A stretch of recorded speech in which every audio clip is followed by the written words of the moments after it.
The CBS Radio Mystery Theater presents...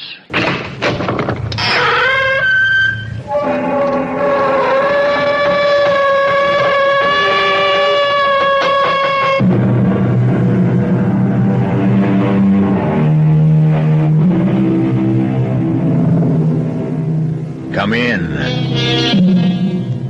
Welcome. I'm E.G. Marshall. Welcome to the world of primeval dread, to the fear you can hear. Do things have souls? Do natural forces embody malicious spirits? That was the primitive belief of mankind, stifled, they say, by the rise of civilization. But is it dead? Or does there move within us still the distorted shadow of some long-forgotten lore, dark images we dare not face? Jeff Moore never found the answer, but the question shattered his life.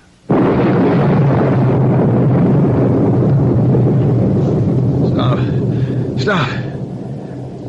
You devil, Chindi. I defy you. You called me and I'm here, Chindi. I'm here. I defy you. No!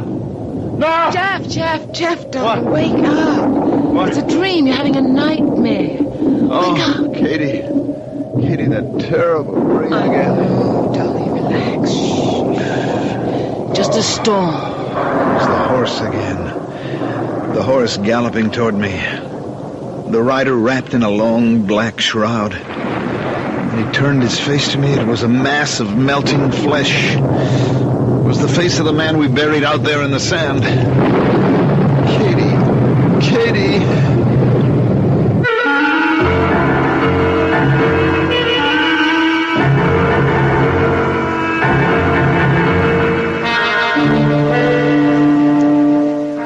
Our mystery drama, The Devil God, was written especially for the Mystery Theater by Mary Jane Higby and stars Ruby Dee and Mandel Kramer. I'll be back shortly with Act One.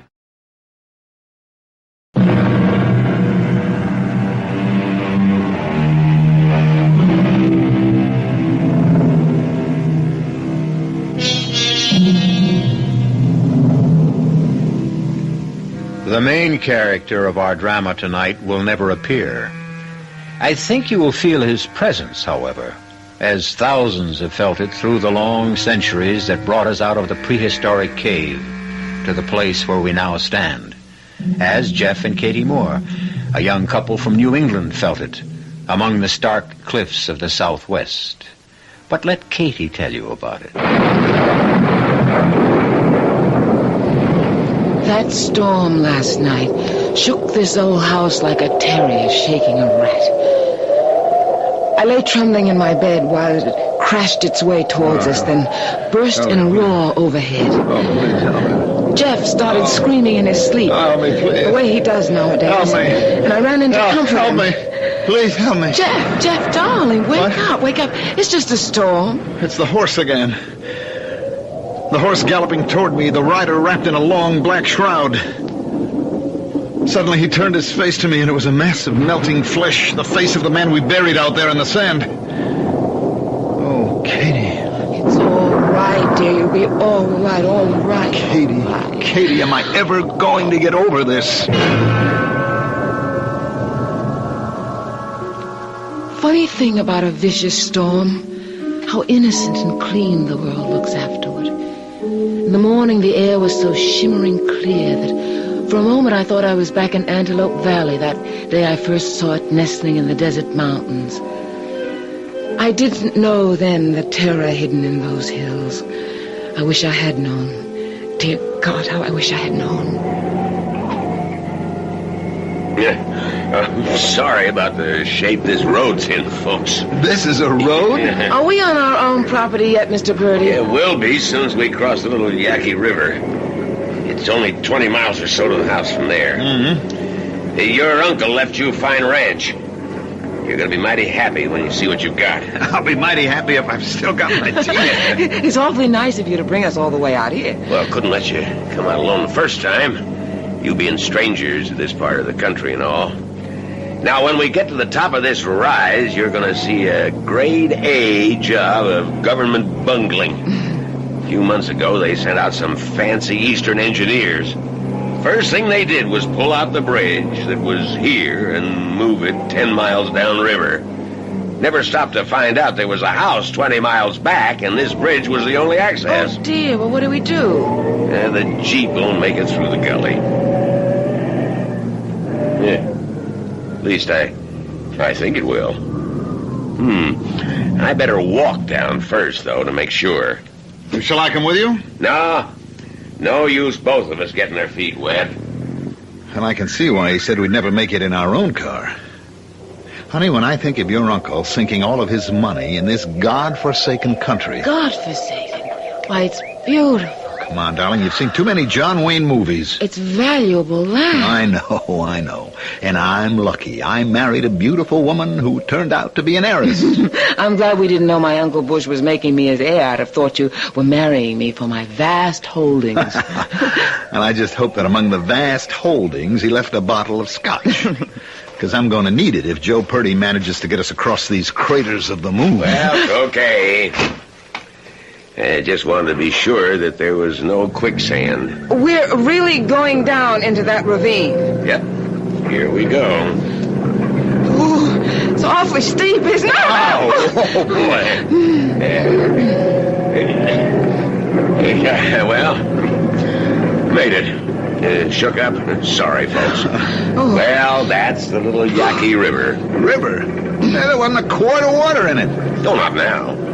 But don't you ever try what I just did. Come a flash flood, and it'll be a wall of water rushing down. You know, I've seen little jackrabbits caught in it, even rattlesnakes.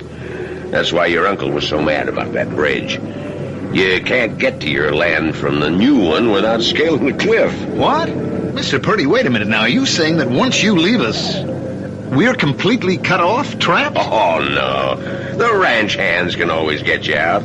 Kenneth, he's your foreman. He talks English real good. Well, what do the others talk? Their own language. They're Indians. Indians? Why didn't anybody tell us all this? Well, now, I wouldn't worry. Well, your uncle had the best ranch hands in the state. That's why Antelope Valley's such a fine money-making outfit. well, now, Jeff, don't borrow trouble. Wait till we get there, see what it's like. I know what it's like. Flash floods, quicksand, rattlesnakes, and 6 feet of snow. Katie, we're moving into a trap.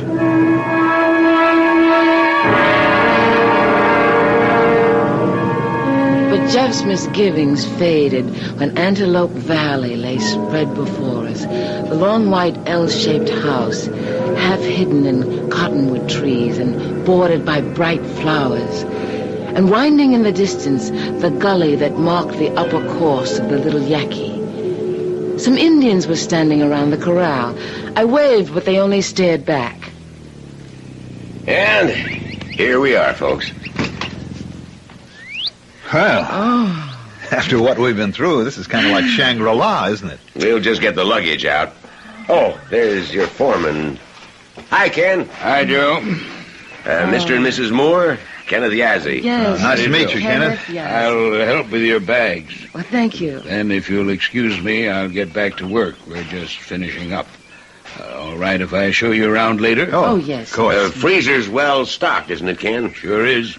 A couple of sides of beef and a lot of game. Now, don't you carry anything, Mrs. Moore.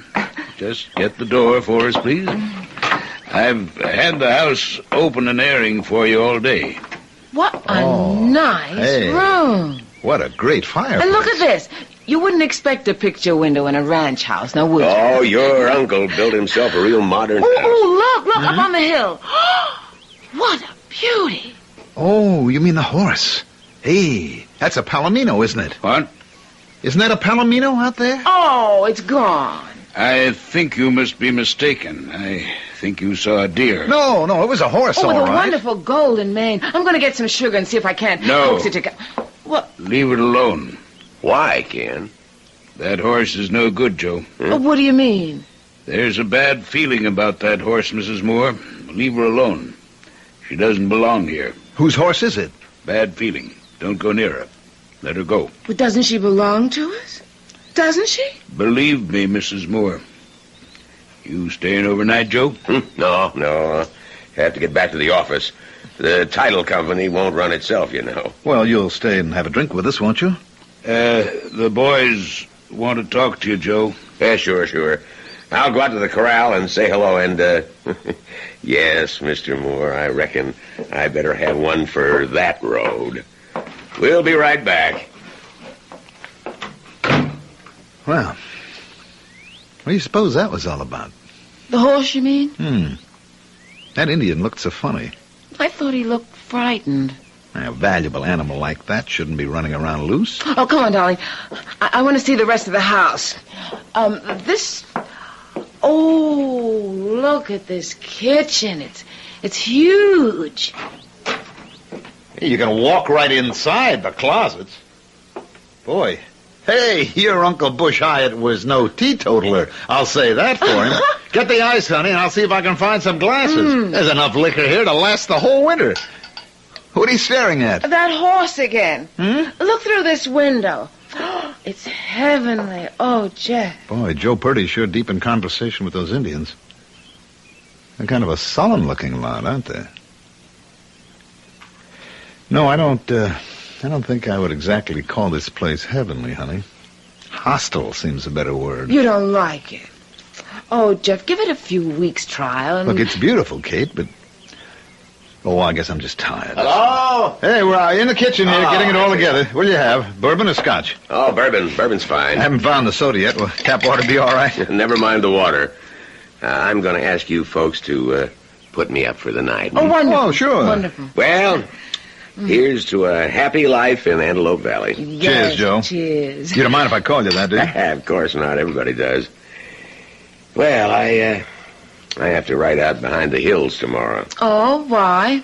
There's a job to do back there. Nasty job, too. The ranch hands asked me if I'd do it. Why'd they do it themselves? Well, they can't. There's something to do with their religion.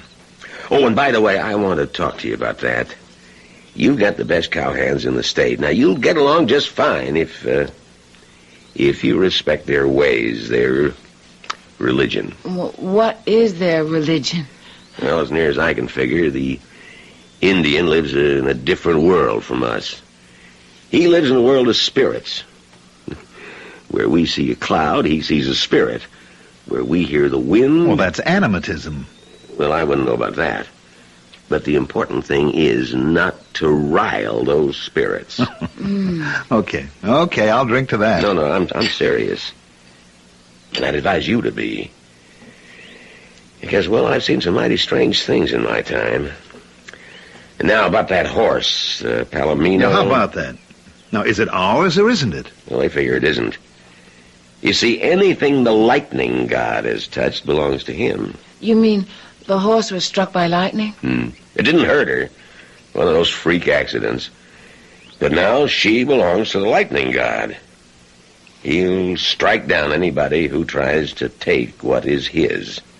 So, leave her alone, okay? Oh, come on. That's nonsense. Plain superstition. It's what they believe. Well, Kenneth doesn't go for this rubbish, does he? He seems like an educated man. He was a track star at UCLA. Almost made the Olympics. But Ken is an Indian. I see. All right, now look, let's get this straight. The horse belongs to this ranch, right? And it's a valuable animal, isn't it? I reckon so. Now, you're saying that I can't keep her, can't even sell her because of some whammy that somebody's put on her? I'm saying you won't go near that horse if you know what's good for you. But that's crazy. Now, don't be so sure. Well, you don't believe this drivel, do you? I don't believe it, and I don't not believe Well, it. that horse is going back into the barn. It's ours, and I'm keeping it. You take that attitude, and you'll be in trouble. Bad trouble. That is superstition right out of the Dark Ages. Older than that, I reckon. But it's their belief. And this would be one hell of a time to try to talk them out of it. They've got a dead man lying back in the hills to prove it. A dead man? If you're so cocksure about these things, ride out with me tomorrow when I go bury him.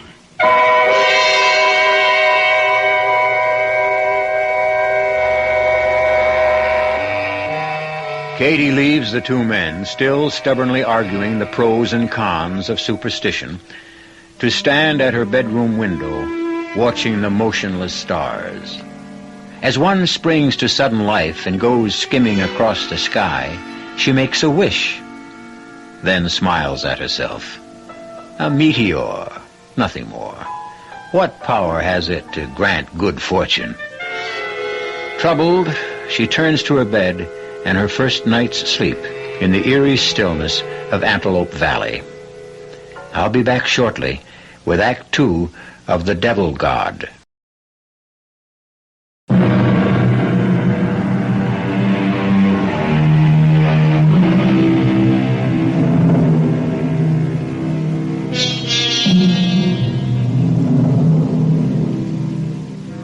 A profound stillness has settled over the remote ranch, broken only by the occasional howl of a coyote.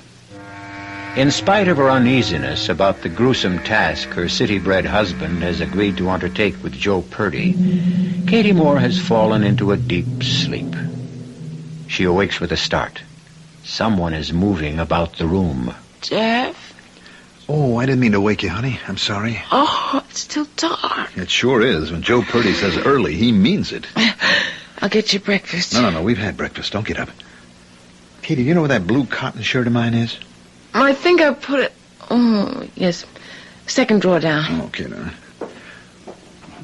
So how's the girl of the Golden West? Did you hear anything? No. Like what? I thought I heard hoofbeats. Toss me my dressing gown, will you? Whew, it's chilly, isn't it? Yes, there she is again. The Palamino. Oh, poor thing. Probably hungry. You know, Katie, this whole setup seems fishy. You mean about the horse? The whole situation on this ranch. After you went to bed last night, I found out the name of this guy that we're going to bury. Little Gambler. And whose father do you think he is? Kenneth Yazzie father? That's right, our college graduates.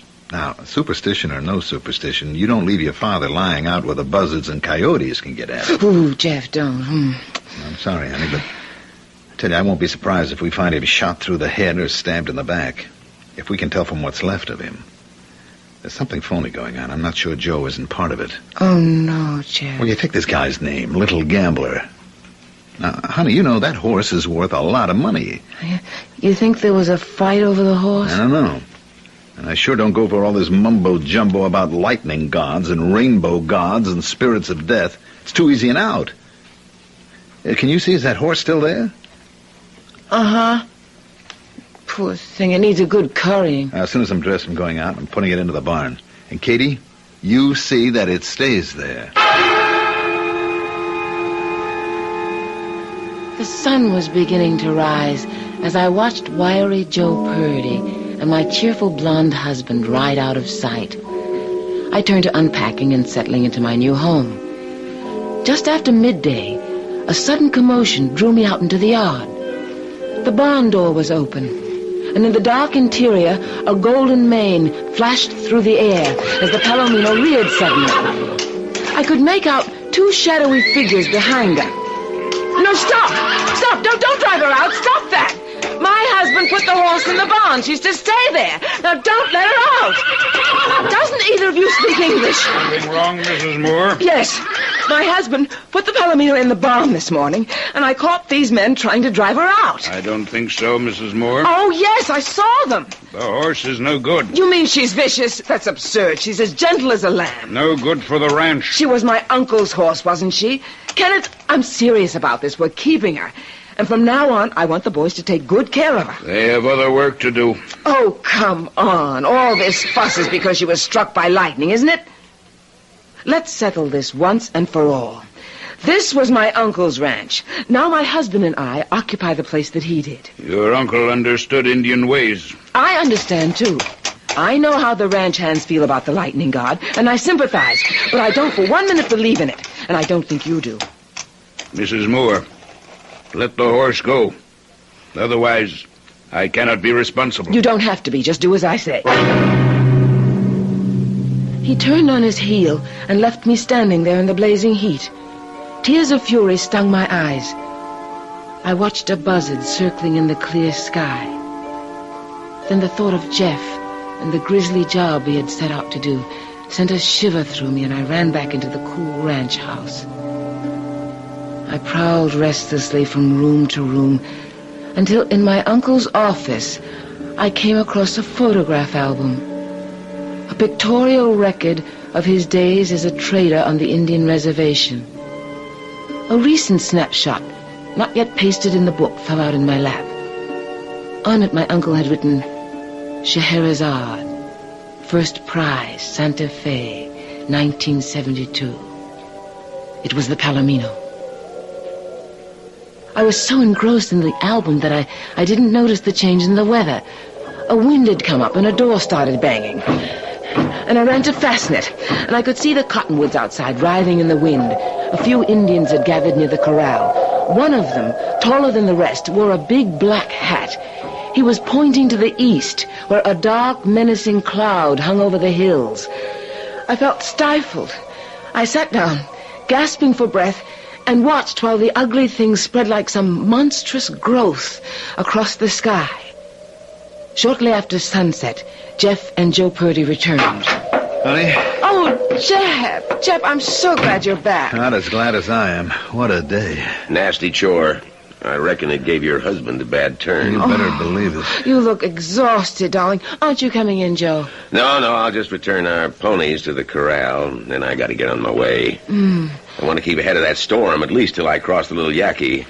You'll excuse me, Mrs. Moore? Oh, of course. Goodbye, and thanks, Joe, for everything. So long, Joe. I'll see you soon. Sure, I'll keep in touch. Oh, Ken, take these ponies. I've got to get going. Okay, you'll make it if you hurry, Joe. So long.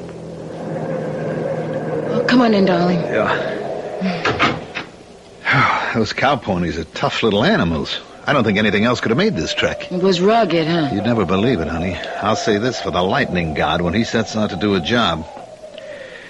That bolt must have hit the Indian in the head and spun him right around. His face was like melted. Ooh. Even his moccasins were split. And a funny thing, his blouse was untouched, but the sleeves were gone. Apparently went up in smoke. And the flesh on his arms was peeled to the wrist. Do you think it really was lightning? Oh, no question about it. Freak accident. Strange how often people use that word about lightning, huh? Freak. Yeah. You have to see it to know why. I mean, it looks deliberate. You know, like two guys are in a boat and one is struck by lightning and killed and the other one isn't touched. You know what I mean? The Indians think it's malicious spirits. Chindi, they call it. Well, it's nonsense, of course, but I tell you, standing alone with Joe out there in the desert, well, it was funny, but it was like I could feel a presence. I kept looking over my shoulder. I told Joe, and he said, "Yep, Chindi. That's the death devil, Chindi." Jeff. Well, look, honey, I was darn glad to get away from there. It's getting dark. That evil presence was... I better put on some more lights. Where's the light switch? By the front door. Oh, yes. Come on in the kitchen, dear.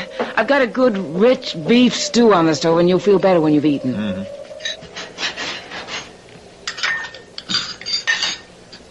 What was the scenery like back there? Sky, sand, and sagebrush. The handiwork of Chindi. Storm. My goodness, it's black outside. Tell you, I wouldn't want to be Joe Purdy driving back to town now. Oh, lightning, look. Sheet lightning, isn't it? Scary, but beautiful. Lit up the whole hill. The Indians say it was Little Gambler's fault. His fault that lightning struck him? Mm-hmm. They say he rode a horse that fire from the sky hit last year. The Palamino? That's right. And he knew the lightning god gets mad if anybody takes what's his. You know, Kitty, I'm afraid we're going to have to give her up. Oh, no. She's a jewel, a prize winner, you know. And she's been so neglected. It's awful. Uncle Bush was very proud of her. How do you know? Well, I found a picture of him standing beside her the day she took first at some horse show. Well, We can't keep her. Jeff, you're not going to let them drive her away. Honey, there are forces around us that we don't dare contend with. Jeff, what are you talking about? You know it's superstition. It's easy to say that here in this cozy house. But out there, in those bleak burning dunes, I tell you, Katie, there was something. I could feel it. I feel it now. That was a close one, wasn't it? Yes. It's not sheet lightning, it's forked lightning. I'm going out and open the barn door. Jeff, you're not in this weather. I won't let you drive her out into this weather. What's the matter with you? You said yourself this is nonsense. She's bringing us trouble, bad trouble. I can feel it coming like a hot wind. You've been out in the hot sun all day, and Joe Purdy has hypnotized you with this rubbish. Joe says the ranch hands will all leave if we try to keep her. Let them. We'll get others. They have good jobs here, and good jobs aren't so easy to get these days. But, honey, this morning I felt the way you do. But damn it all, you haven't seen what I've seen. That Indian looked like he'd been scalped. I know, I saw it. I'm not just talking. Now, we've got to get rid of the horse. Jeff, listen to me, dear. If we give in now, we'll lose all authority. You know, I had an unpleasant scene with Kenneth earlier. He was very rude. We can't start out that way. This taboo, or whatever it is stupid and barbaric, and we're not going to yield to it. Now, I'm going to make some coffee. Stay away from the sink. And that's not superstition. The pipes form a perfect ground for the lightning. You mean I can't even run water for coffee? Not until the worst of the storm is over. Now, it's heading for us right now. Joe was telling me that before lightning strikes, you can sometimes feel an electric charge run through your body. You feel your hairs rise. It's the hand of Chindi. Then you're probably going to be hit, and the only thing to do is drop flat on the ground and pray. Oh, for heaven's sakes, Joe. The lights! Oh, hit a power line, I guess. Well, what do we do? Now, just keep calm. Lights will probably go on again. It's awfully dark. Have we got a flashlight? Yeah, but it's in the car back in town. Matches? Not since I quit smoking. Gotta be some candles around here. I saw some this morning. I remember now. I was putting things in the kitchen closet. I know where they are. There must be matches there, too. I'll get them. Let's see now. It's over here past the sink. Yes. Mm-hmm. They're in the back on the third... Katie! Oh. What happened? Oh. Katie, are you all right? Oh. Katie, where are you?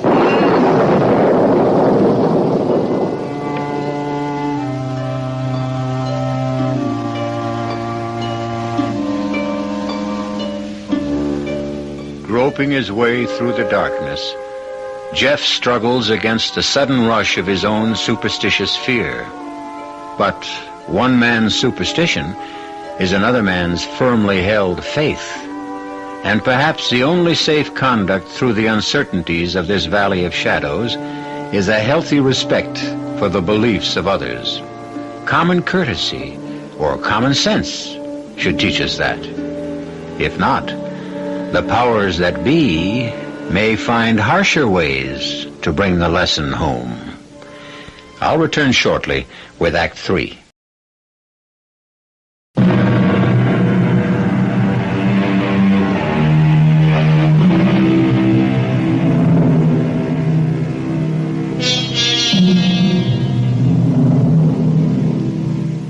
An unfamiliar house, a wrong step, and a headlong plunge into black emptiness. Katie Moore lies dazed and frightened on a rough cement floor. Oh. Katie? Katie, where are you? Are you all right? I think so.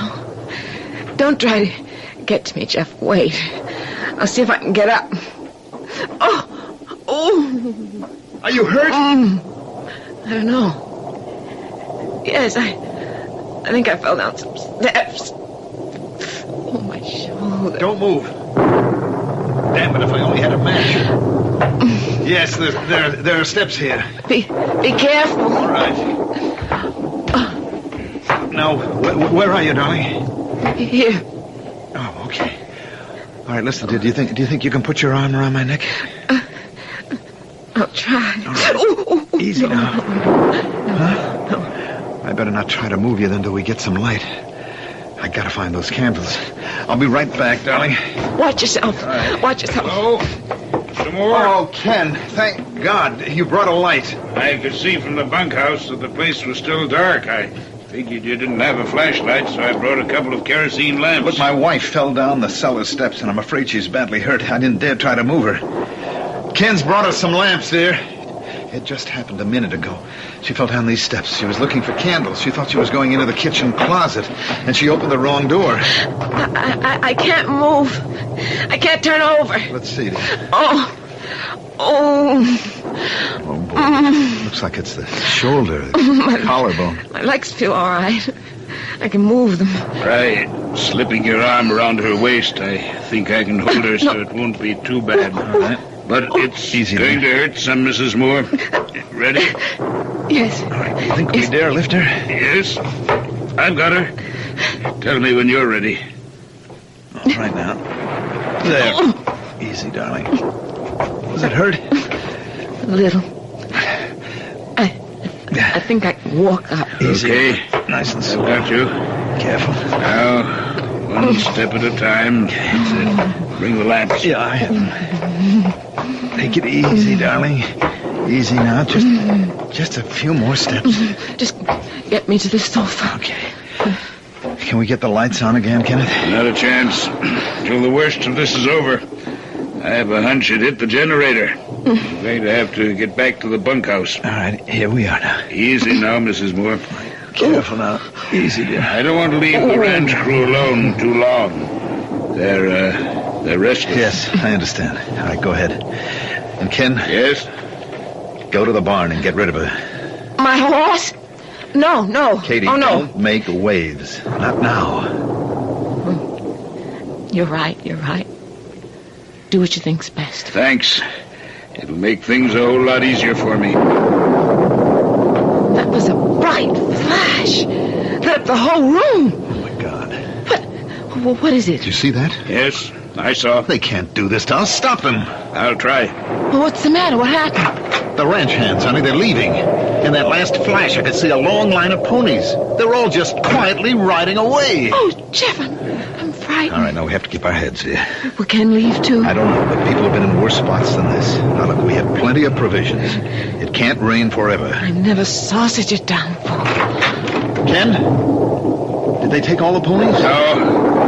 There's one left, but it was badly hurt a few days ago. Kenneth, why did they all leave us? There's bad feeling here. You mean they're frightened? I'm damned if I understand it. They're not afraid of dying. It is the spirit of death they respect. It is Chindi. Indians are proud before men. They're not proud before their gods. Black Hat, he's a medicine man. He says Chindi is very angry now. He says tonight Chindi will take all Antelope Valley for his own.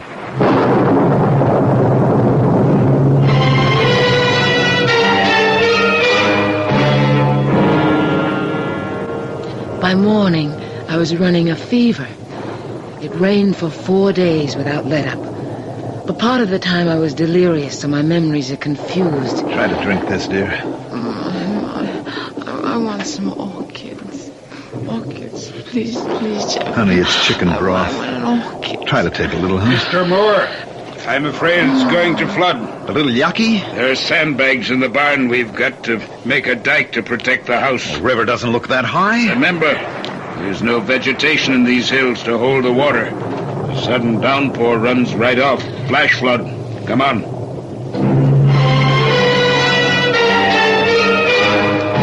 Well, that ought to hold for a while. It's not enough. It's all we have. Oh, I'm so tired I'm going to drop. We've done all we can do.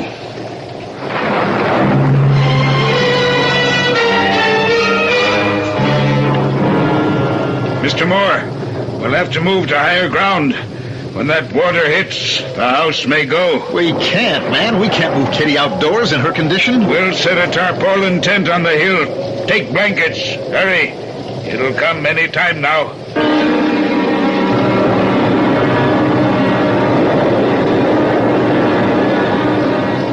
We were lucky to get out. Look. Great Scott, it's a wall of water. Will the house go? I don't know. I've never seen anything like that. It's like a dam had burst. Thank God you got us out of there. Jeff. Yes, Kate? Jeff, where are we? We're in a tent, honey, on the hill back of the house. We're safe. Stay right here until the worst of the storm is past. Are you warm enough, darling? Water. Here's the canteen. Let me lift you up, Dad. I'm so weak. Careful, honey. Was I Yeah. asleep? What's the matter? Babe, my chest.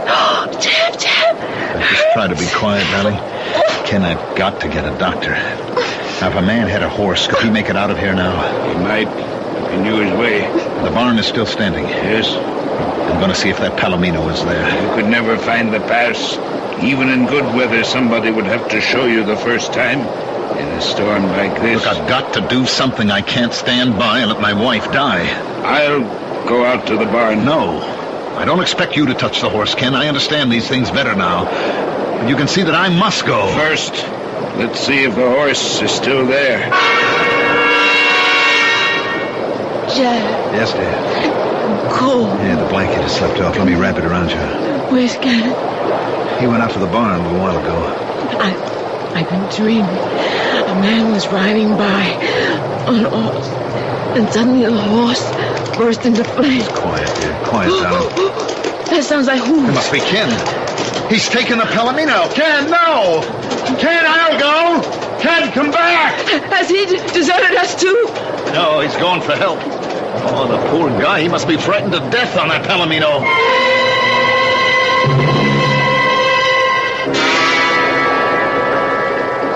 Mr. Moore, Ken, couldn't you get through? there's a truck coming. I met them a quarter of a mile down. Joe is with them.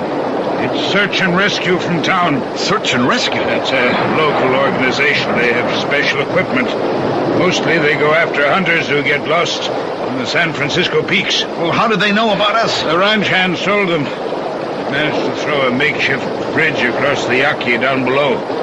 Your road is mostly washed out, but they can make it slowly. Thank God. Ken. Yeah?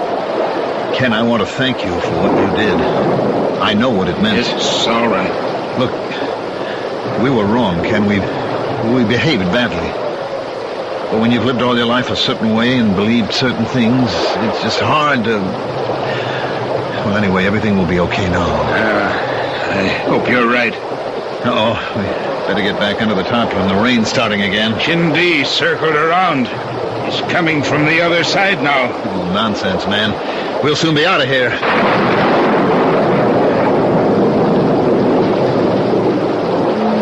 The men from search and rescue were carrying me on a stretcher when it happened. Jeff was beside me. Ken was about 10 feet ahead. Suddenly I felt it, a tingling sensation through my body. The small hairs on my forearms seemed to rise. I knew that Kenneth felt it too. He turned and looked up at the sky, his eyes staring wildly.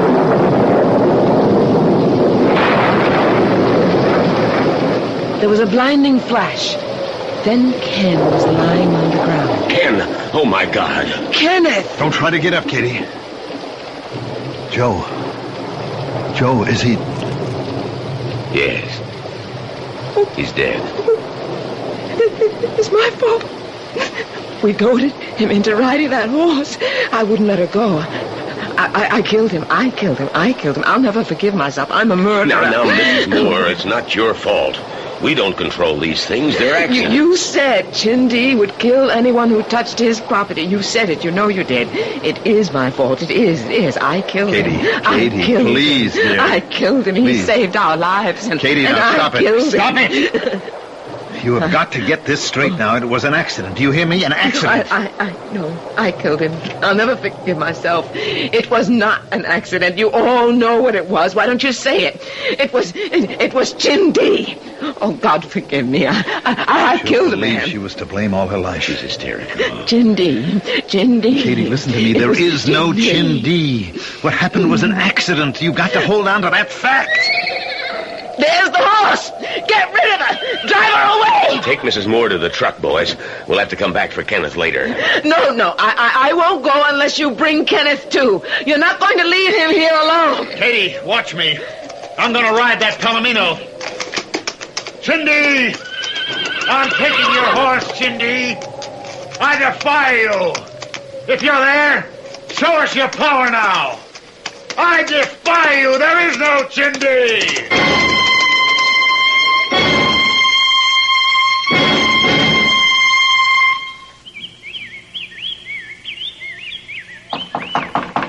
Miss Moore, you there? Oh, just Mr. Murchison. Oh, come on in. Oh, your hands are full. Just a second. I'll get the screen door. My wife sent this over to you. How nice. Well, she remembered you always did like it. Banana bread. Yeah. Well, we're glad to have you back with us in Connecticut. We thought we'd lost you to the west. Oh, it's good to be back. Did you see Jeff? He's working over at the edge of the wood. There's a tree, he says, has to come down. It looks sturdy enough to me. Well, if he's talking about the oak near the clump of white birch, it ain't as solid as it looks. Are you planning to stay now for good? Oh, yes. We sold everything we owned out west. It was beautiful. Mary and I drove out there once. It was all too big for me, all too much. Connecticut is more cozy. Yeah. Well, I'll be getting along. I want to see Jeff. There's something I should tell him about that tree. Tell Mrs. Murchison I'll be over to see her as soon as I get settled. Well, if we can help, just let us know. Oh, what was that? Well, sounds like he felled the tree. He wasn't going to chop it down. Jeff! You all right, Jeff? Jeff! Mr. Murchison, look. Now go back. Call the police. Tell them to send an ambulance. We can't move that tree, just the two of us. Now, quick, girl, quick. Then get the Hesser boys. They're working on the fence. I'm coming, son. Oh, help. Mr. Murchison, help me. Lou Hesser will be here in a minute. We'll try to move the tree off you. I don't know what happened. I just tapped it. I was coming to tell you, Jeff. It's rotten all the way through. You see, that tree was struck years ago by lightning.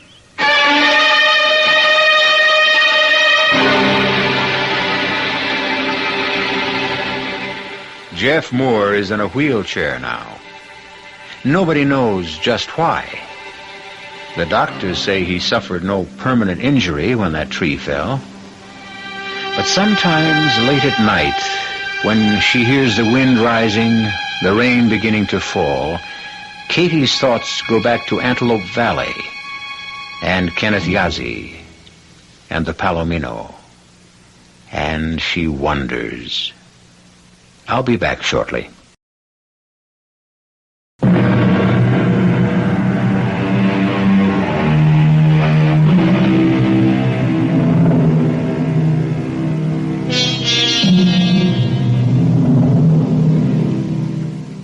Lightning strikes, invoking a tribal taboo. Result, 2 dead men and a house plunged into darkness. 2 months and 3,000 miles later, a 3rd man is struck down. Coincidence, of course. But what is coincidence? A word. A word we use to explain what we cannot explain. Our cast included Ruby Dee, Mandel Kramer, Leon Janney, and Guy Sorel. The entire production was under the direction of Himan Brown. Now, a preview of our next tale. Blood! I must have blood. And when I say blood, I do not mean a drop or two. I mean gallons. Or am I not called Gibeon, the bloodsucker of Bexley Moor? Blood! Oh, give me blood! Blood, my foot! What you need is some oil for those rusty chains. This is E.G. Marshall inviting you to return to our Mystery Theater for another adventure in the macabre. Until next time, pleasant dreams.